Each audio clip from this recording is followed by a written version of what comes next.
This video is sponsored by Card Kingdom. You can visit their store by using my referral link in the description below.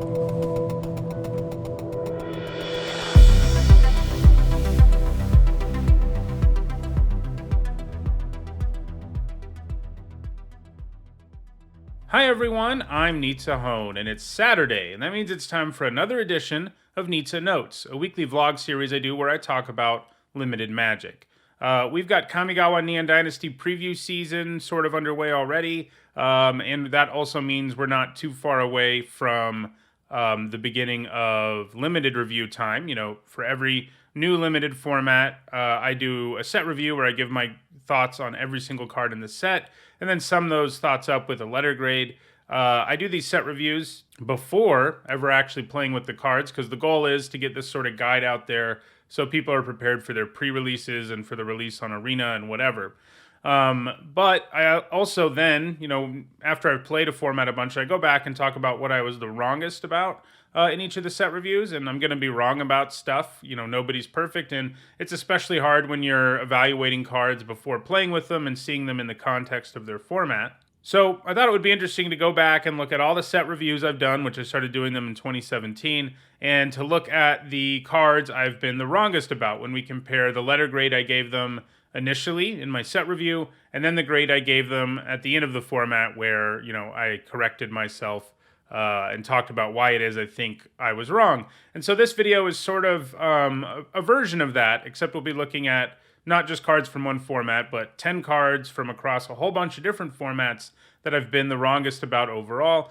So, you know, basically pointing out the places where I was the most foolish, where I was the most incorrect. But I think it's an interesting exercise because it helps us, and me too, understand things about Magic, and it's a learning experience really to figure out and think about why you were wrong about something.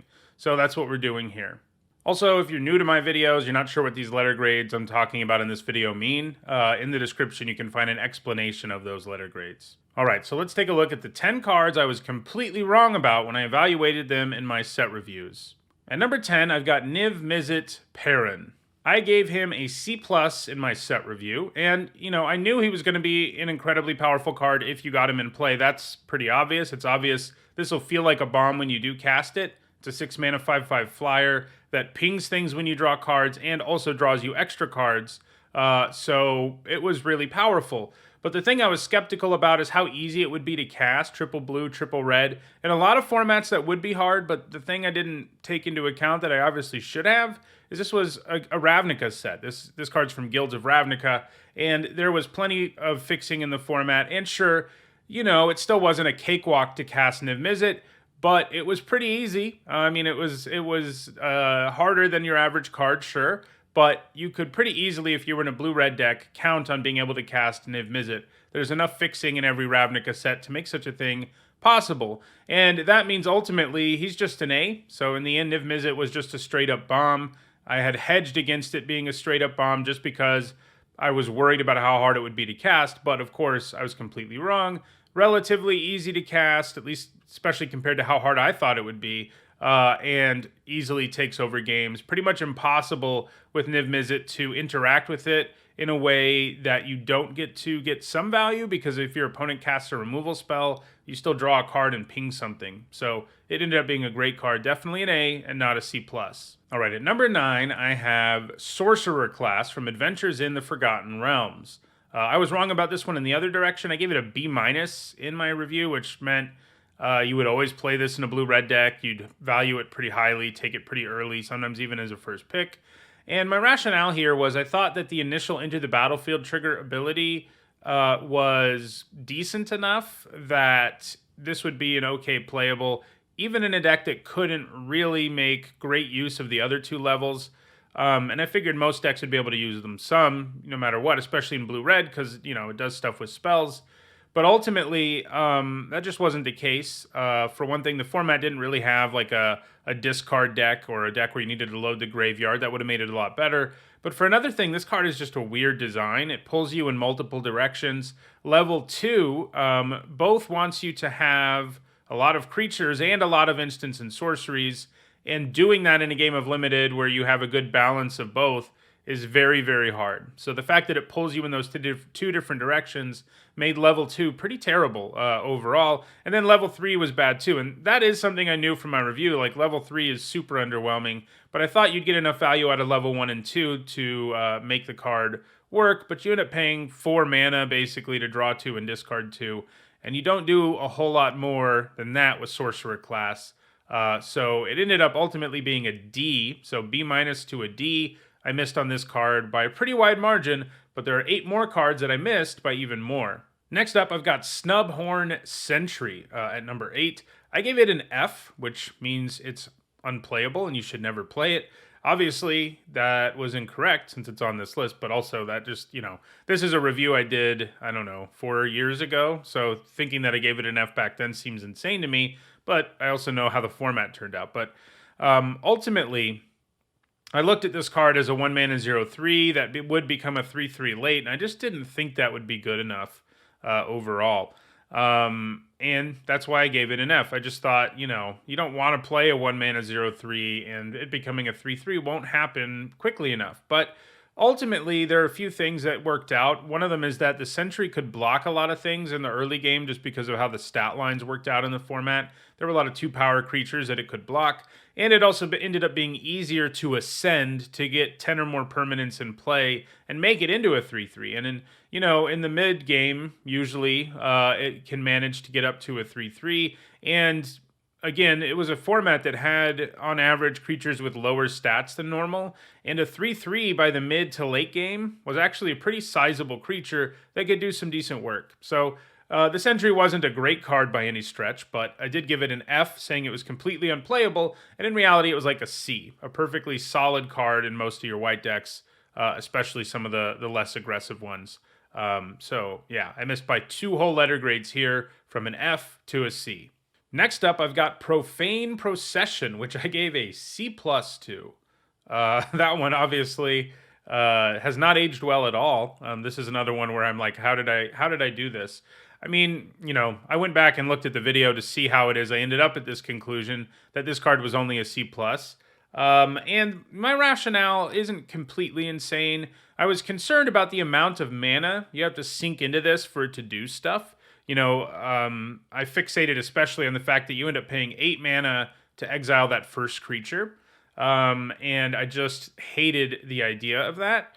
But, yeah, in a really, really fast format, there might have been some problems here. And this format wasn't a slow one, but ultimately, you usually had time to play the procession and use its ability. And if you did, it ended up obviously being a 3-for-1. And if you hadn't already won the game because of all that value, then it transforms and you can get back things it exiled, which is just insane. So ultimately, Profane Procession went from being a C+, which means, a solid card, but nothing special, all the way up to being an A+.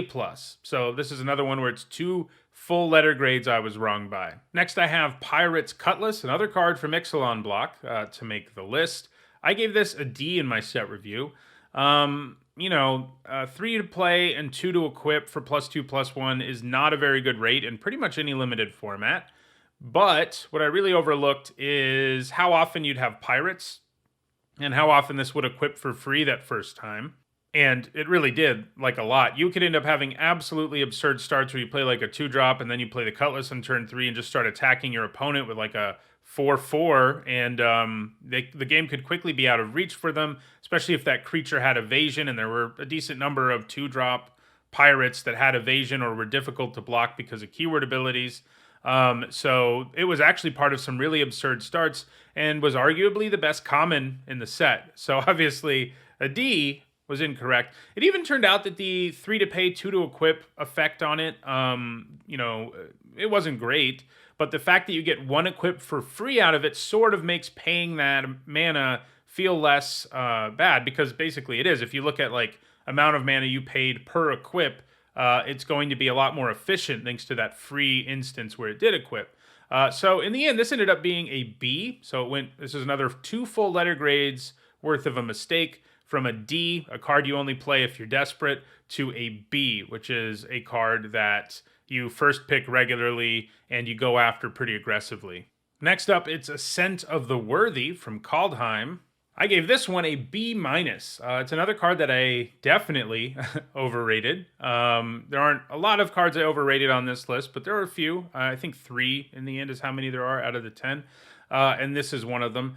So in the end, this card ended up being unplayable. It ended up being an F. So just to start there, that shows you I missed this one by a lot. And so what happened? Well, even though I've done set reviews for a long time and I've played Magic for a long time, it's still possible to fall into some traps, and I definitely did here. Like, the effect here was really cool. I also thought the flavor, and I still think the flavor is really neat here because it has sort of a Viking culture thing going on where your creature sacrifices itself for the cause and then becomes goes to the afterlife, becomes a Valkyrie, whatever. Like, this saga has cool flavor, and that probably affected me a little bit too. It's hard not to when I think a card is a cool design. It's going to affect me sometimes, and it did here. And the main trap I ended up in with the card, though, is I just imagined like the ideal scenario, and that is not what you want to do when evaluating limited cards. You want to think about all the potential scenarios and come up with what you think is the average scenario the card will generate. And for this one, if you get it going, it's pretty cool, right? You play this, and it really, if your opponent is the beatdown at the time, your opponent is really put in a weird place where you can block in a lot of ways that would be really problematic for them. So chapter 1 and 2, like, they do have an effect that can be really problematic and disruptive. Problem is, I mean, in a lot of ways, it's just a fog, and kind of a bad, weird fog that doesn't really work the way you want it to.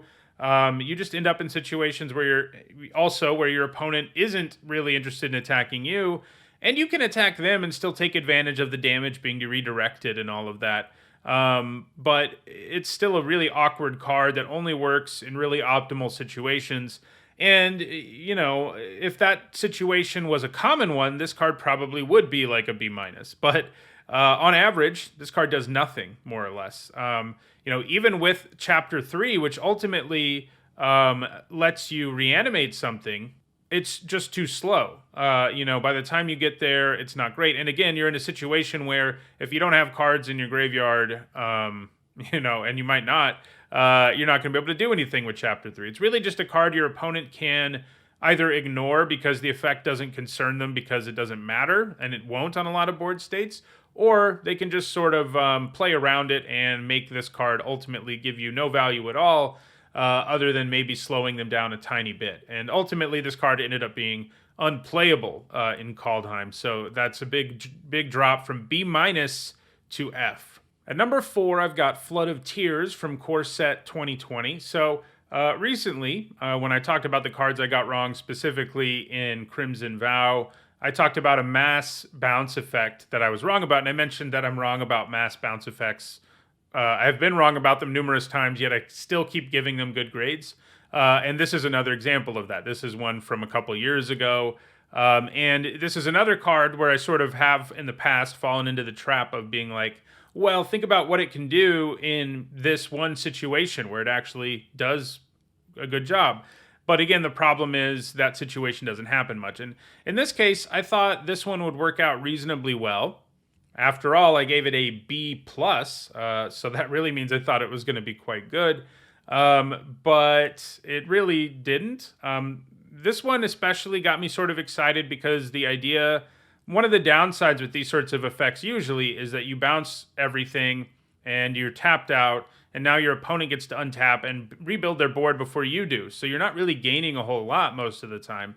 But the fact that it says if you return 4 or more non-token permanents you control this way, you can put a permanent onto the battlefield. Like that, to me, I envisioned so many situations where I would use Flood of Tears, bounce everything, and then stick something back on the table. And if you do that, this does feel pretty good because you end up in a situation where you are adding to your board again before your opponent does. But, I tried playing with this card a few times, and the number of times where you actually are in a situation where you can return 4 or more non-token permanents to your hand is pretty low. It was very hard to make it work overall, in the format it was in especially. And so I'd find myself in situations where I had to cast this, because, I needed to do something to not die, but then I ended up not being able to put a permanent back, and then my opponent untaps, and it's just as bad as every other one of these mass bounce effects. And yeah, so ultimately, this one went from like a B plus to a D. I don't think it's utterly unplayable, mostly because there were occasions in the format where you have a deck that can actually get a bunch of permanents on the board, and that means Flood of Tears will let you rebuild more, but it's pretty close to unplayable. I mean, a D is pretty darn close. So at number 3, I've included 2 cards, and that's because they're kind of similar, and they're Psychic Corrosion and Folio of Fancies. I gave both of these Fs, and ultimately Psychic Corrosion ended up at B-, and Folio ended up at C+. And this is sort of reflective. This is something I'm just going to be wrong about sometimes.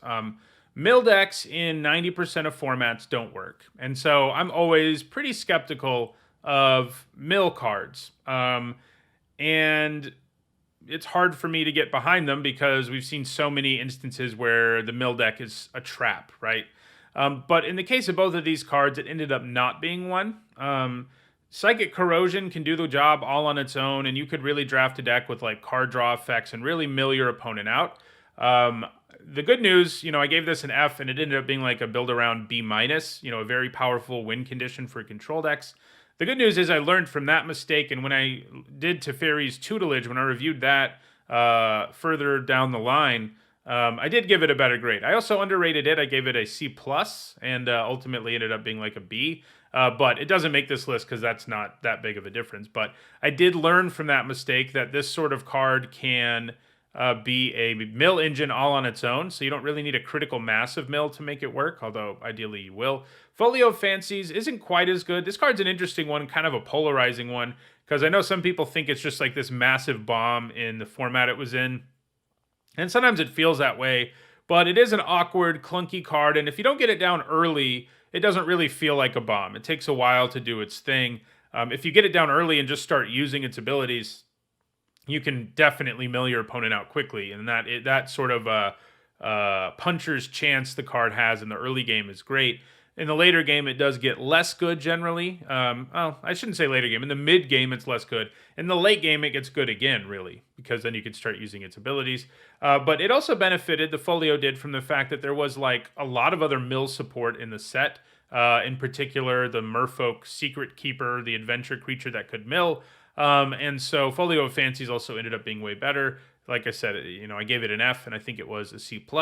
I'm going to give Fs to lots of mill cards, and I think a lot of the time that's the right thing to do. These are the only 2 on the list, after all. But sometimes mill works out, and when it does, I'm frequently just going to be wrong. It's one of those things where you really have to be like, show me it works and then I'll believe you, because mill just fails so often. But it doesn't with these 2 cards. All right, and number 2, we're moving to the top 2 now, and these are 2 where I missed by almost as much as it's possible to miss by, and that's like 5 letter grades, right? So at number 2, I have Experimental Frenzy, which I gave an F to, and ultimately ended up being an A in Limited, so that's what I mean by missed by as much as possible. I guess I don't think it's an A+, so I guess I can take solace in that. At least it's not F to A+. But ultimately, Experimental Frenzy is an interesting one because it's one where I misread the card. That's part of the reason I underrated it, because I thought what it said, and I don't know why. I literally read the cards in the set review, so I don't know how this happens sometimes. It's a lot of cards, I guess. But I thought it said you couldn't play lands, which off the top of your library, which to me seemed like a problem, because you want to be able to play lands with a card like this so that you can dig through your library, find more spells. But what it says is you can't play things in your hand. Land, hand, I guess maybe that's how I got there. But that's fine, because you can play this and you just start ripping through your library, generating insane amounts of value, doing an insane amount with all these cards. And sure, you can't play it like early a lot of the time. You don't want to a lot of the time, but sometimes you can. The card advantage it grants you is well worth the downside, and it's definitely better in the mid to late game when you have fewer cards in your hand anyway. But yeah, Experimental Frenzy was a bomb. It took over games. It was difficult to deal with. Wasn't an F, it was an A. And at number 1, it's Helm of the Host from Dominaria. I gave this an F, and it was also an A.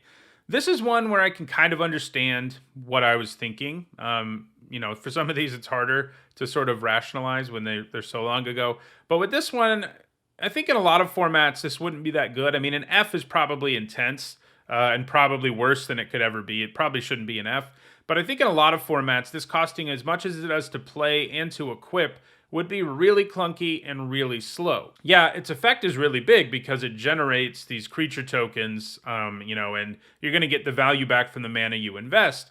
But it's still a lot of mana if your opponent just responds with removal. It's a huge tempo hit, and these were things I really fixated on. But ultimately, Dominaria ended up being a slow, grindy format, and Helm of the Host was incredibly well suited for it, and it was a very hard card to beat. Your opponent would just start getting all of these creature tokens, and sure, yeah, maybe you kill the creature they put it on once, but being able to continue doing it is very hard. As long as they get anything in play and stick the Helm on it in Dominaria, it is insane, and it's really a bomb. Thinking about it in other faster formats, I mean, it would probably still be like a B-, to be fair, not an F. But in Dominaria, it was definitely a massive bomb, an A, so I was really wrong about this too. So we have 2 cards where I went from an F to an A, which is, I'm glad it's only 2, I guess, because it could be worse, All right, so that'll do it for this week's edition of Nizzanotes. If you enjoyed this video, like me sort of doing a retrospective of the cards I was the most wrong about, let me know in the comments. I can probably do some other topics similar to this. If you enjoyed this video, don't forget to like it and share it so that others can enjoy it too. If you want to make sure you catch up or catch future editions of Nizzanotes, subscribe and turn on notifications. If you want to catch up on past videos, you should see some playlists on your screen shortly. And if you want to go the extra mile in supporting me and my channel, you can do that on Patreon. Thanks for watching.